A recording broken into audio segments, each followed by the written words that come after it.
If the government is considering introducing a new law or policy, then they might publish a Green Paper.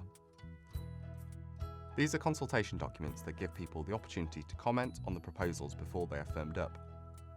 Green Papers are often, but not always, followed by a White Paper, setting out the government's plans for future legislation.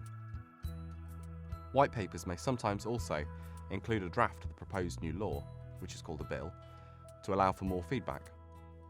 You can find published Green and White Papers on the website www.gov.uk. Next, the bill will be introduced into Parliament, where it can start off in either the Commons or the Lords. As it passes through Parliament, MPs and Lords will have the opportunity to debate the bill and table amendments. You can suggest amendments of your own by contacting parliamentarians directly, or submitting your views at the committee stage in the Commons. When a bill has passed through both Houses of Parliament, it then goes to the consideration of amendments stage. Since both Houses must agree on the exact wording, the bill may ping-pong between the two Houses until they reach an agreement.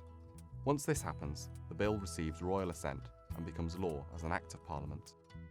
For more advice and guidance, contact the Public Affairs team at publicaffairs@contacts.bham.ac.uk or birmingham.ac.uk/publicaffairs.